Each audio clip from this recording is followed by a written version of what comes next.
Assalamualaikum warahmatullahi wabarakatuh. Perkenalkan nama saya Elsa Mania dari kelas BK1A akan memberikan presentasi untuk memenuhi salah satu tugas Pak Zainal Mutakid.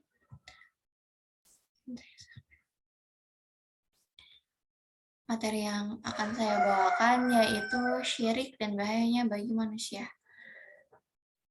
Pengertian syirik. Kata syirik sendiri berasal dari kata syarikah atau persekutuan. Pengertian syirik yaitu mempersekutukan atau membuat tandingan hukum atau ajaran lain selain dari ajaran hukum Allah Subhanahu wa taala. Pengertian ini adalah akhlak yang melampaui batas aturan dan bertentangan dengan prinsip tauhid, yaitu dengan mengabdi tunduk taat secara sadar dan sukarela pada sesuatu ajaran pemerintah selain dari ajaran Allah. Orang-orang yang sering disebut dengan musyrik. Dalam Islam, syirik adalah dosa yang tak bisa diampuni kecuali dengan pertobatan dan meninggalkan kemusyrikan tersebut sejauh-jauhnya. Kemusyrikan secara personal dilaksanakan dengan mengikuti ajaran-ajaran selain ajaran Allah Subhanahu wa taala secara sadar dan sukarela, atau dengan artian membenarkan ajaran syirik dalam kalbu, menjalankannya dalam tindakan, dan berusaha menegakkan atau menjaga ajaran syirik tersebut. Dalam Kamus Besar Bahasa Indonesia, pengertian syirik adalah persekutuan Allah Subhanahu wa taala dengan yang lain, misalnya penguatan kemampuan ilmu dari kemampuan dan kekuatan Allah, pengabdian selain kepada Allah Subhanahu wa taala dengan menyembah patung, tempat keramat dan kuburan, dan kepercayaan terhadap kemampuan peninggalan nenek moyang dan yang diyakini akan menentukan dan memberi jalan kehidupan selanjutnya. Bentuk-bentuk syirik. Pertama, sihir. Sihir adalah tindakan kufur dan menuju dosa besar yang membinasakan.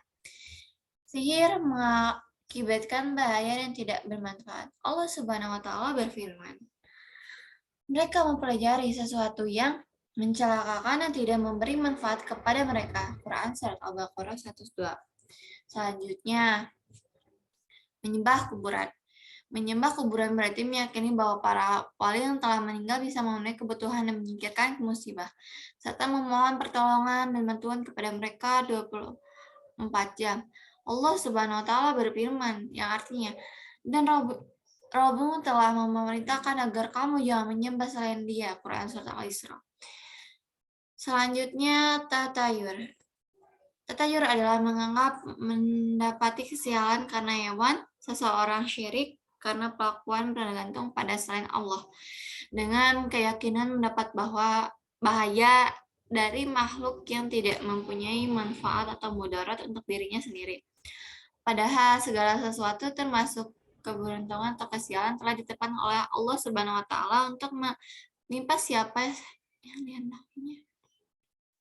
Allah Subhanahu wa taala akan menimpakan sebuah kesialan dan keberuntungan kepada setiap orang yang disesuaikan dengan amal ibadahnya. Selanjutnya yaitu penyebab syirik. Pertama yaitu default iman. Lemahnya iman, seseorang iman yang imannya lemah, cenderung berbuat maksiat. Lemahnya rasa takut kepada Allah Subhanahu wa taala ini akan dimanfaatkan oleh hawa nafsu untuk menguasai diri seseorang. Ketika seseorang dibimbing oleh hawa nafsunya, maka kepada pohon besar karena ingin segera kaya atau selalu merujuk kepada para dukun agar penampilan tetap memikat hati orang lain. Selanjutnya itu al-jahlu atau kebodohan. Karena masyarakat sebelum datangnya Islam disebut dengan masyarakat jahiliyah, sebab mereka telah diselimuti oleh ego nafsu sehingga tidak mengikuti kebenaran atau memang mereka tidak tahu mana yang benar dan mana yang salah. Dalam kondisi yang penuh dengan kebodohan itu, orang-orang cenderung berbuat syirik. Karenanya semakin jahiliyah suatu kaum bisa dipastikan kecenderungan berbuat syirik semakin kuat. Taklid atau ikut-ikutan secara membabi buta. Al-Quran selalu menggambarkan bahwa orang-orang yang menyekutukan Allah Subhanahu wa taala memberi alasan mereka melakukan itu karena mengikuti jejak nenek moyang mereka.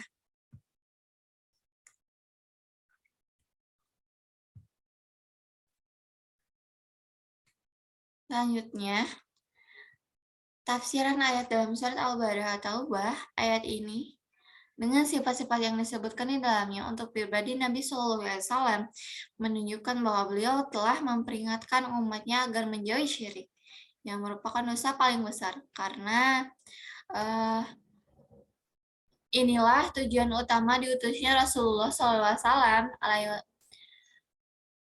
memperingatkan umat dan menyuruh mereka sejauh-jauhnya dari syirik, serta beliau telah menutup setiap jalan yang menjurus kepada syirik. Rasulullah SAW sangat menginginkan keimanan dan keselamatan kita dan amat belas kasihan lagi penyayang.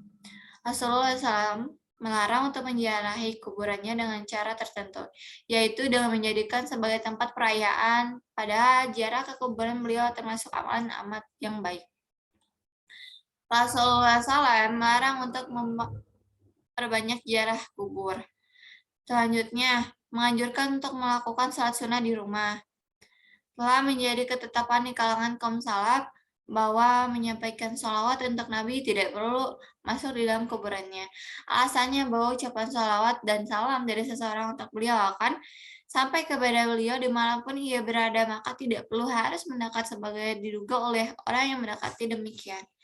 Bahwa Rasulullah SAW di alam barzah ditunjukkan kepada beliau amal umatnya yang berupa sholawat dan salam untuknya. Sadaqallahul. Sekian presentasi dari saya. Maaf apabila banyak kesalahan, kekurangannya. Assalamualaikum warahmatullahi wabarakatuh.